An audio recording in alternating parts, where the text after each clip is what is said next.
Mariners lose once again, 11-2 to the Phillies. It's now 5 straight losses and 7 defeats in their last 8 games. Dreadful 2-7 road trip. Won the first game, tied Houston for a day, and then have completely pissed the bed afterwards. And as of the time I'm recording this, Cleveland right now is up 2-1 at the 7th inning stretch against the Diamondbacks. They are now 2.5 games back, but the big concern is Kansas City, who are 2 games back, and I'll get to those later. Now, with that out of the way, for those of you who are new here, welcome. I'm sure you are probably here to see me lose it, and look, I get it. Misery loves company, you know.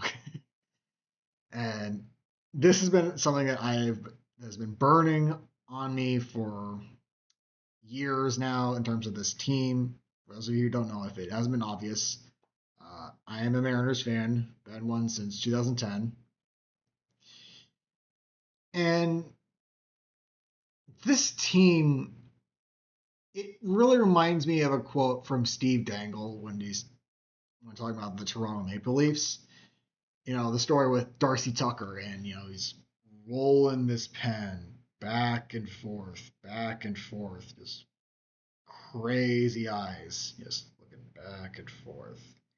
And Darcy, discussing with the Leafs when they were getting their ass kicked by the Bruins in the playoffs, said, "You just want to go into that locker room and grab these guys by the jersey and shake them and tell them you don't get an infinite amount of chances at this.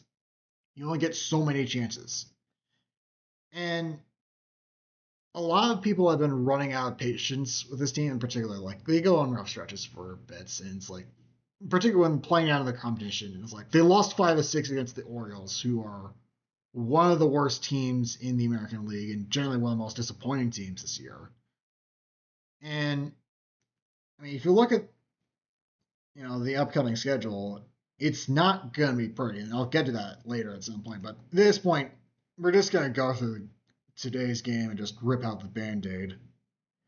And the funny thing is, a lot of people harp on him, and I feel like it's unfair criticism, because I feel like people think, oh, he's just going to turn to Griffey. It's like, Julio Rodriguez is still good. Like, today, 3 for 4, doubled homer. He's a triple shot of the cycle today. He used homer on a pitch that was like 0.71 inches off the ground. But apparently the Mariners got the memo was, hey, just swing at everything. 17 strikeouts as a team. That's not good enough. Suarez had 3. The only one there he didn't strike out, he had a solo home run. That was the closest the Mariners ever got to get 3-2.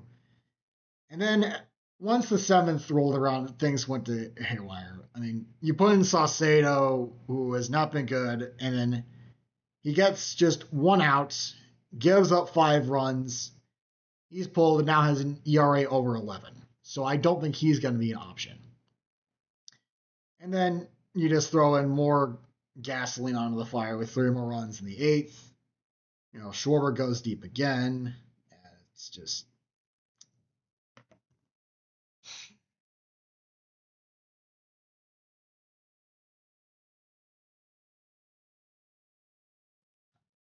This team is still the only one in Major League Baseball that has never made the World Series.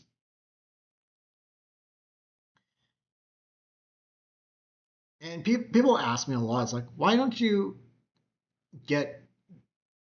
more upset about the Seahawks not winning back-to-back Super Bowls? It's because of this team right here. It's because of the fact that the Seahawks managed to win a championship while this team hasn't even gotten close.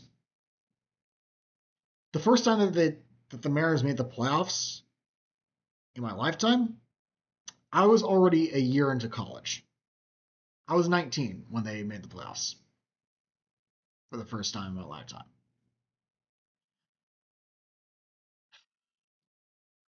And when you have the comments afterwards. I mean, obviously it's been a couple of years since Depoto's 54% comment.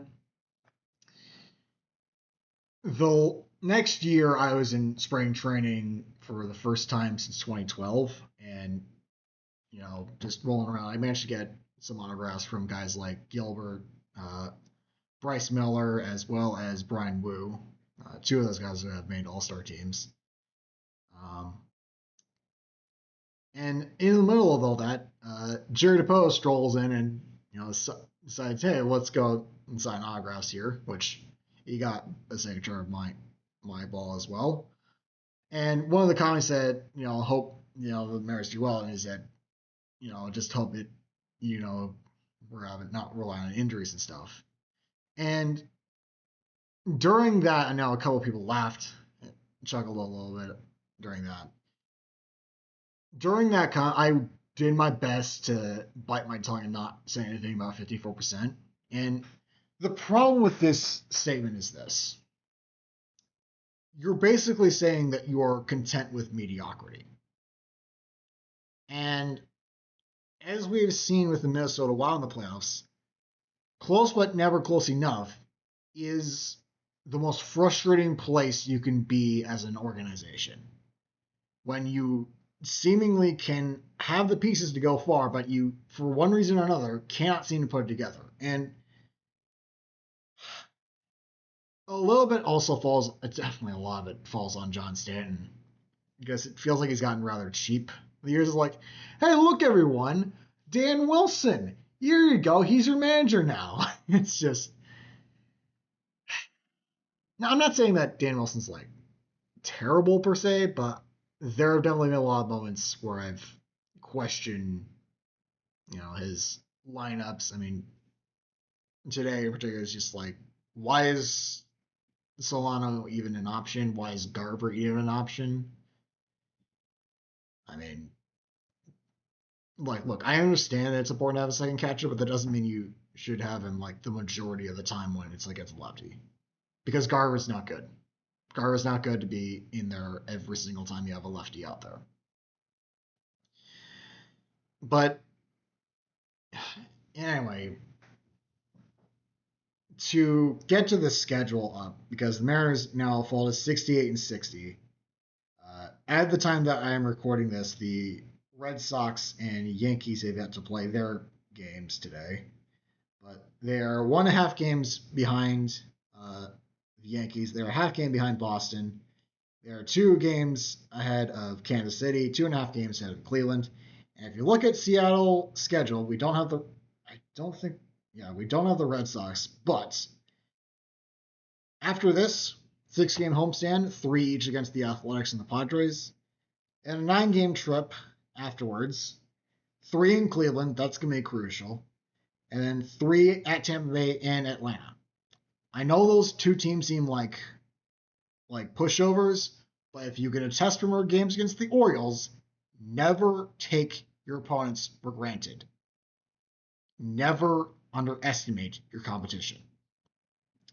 After that, we have another 7-game homestand with 3 against the Cardinals and 4 against the Angels, who have given us a bit of fits this season, and certainly did last year, even though they lost 98 games.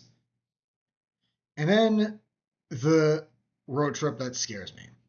3 games in Kansas City, where we've had 3 straight years of blowing a big lead in Kauffman Stadium, and then 3 games in Houston, who has been our nemesis for several years.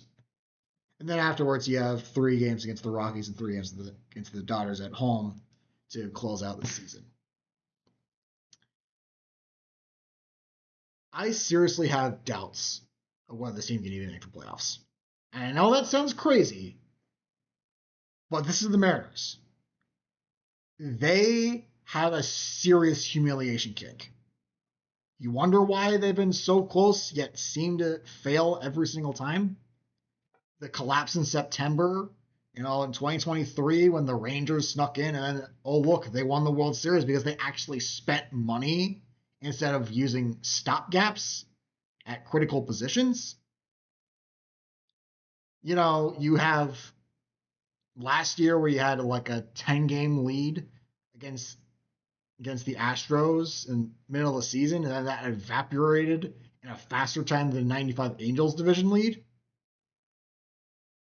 It's like, it's not even that the dick punching is like funny anymore. It's just annoying. Like, can you guys do something besides break your fans' heart? It's and who knows? Maybe it's it's the end of the year and Mariners will be hoisting the commissioner's trophy, and we'll all be saying, "Man, this video is such a huge overreaction." And look, I wish it's that way too, but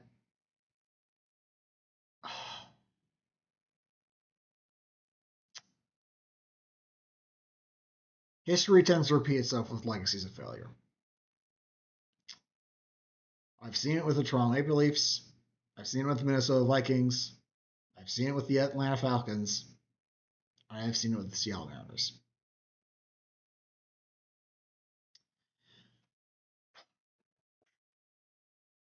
So, with that, that is it for this video.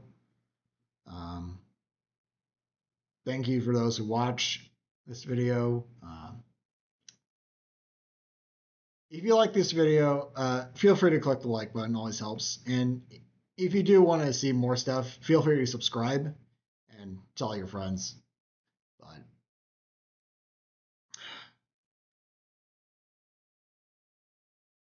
days like these and stretches like these are going to make the day that they finally reach the summit that much more enjoyable. I just have zero clue when that great day is going to come.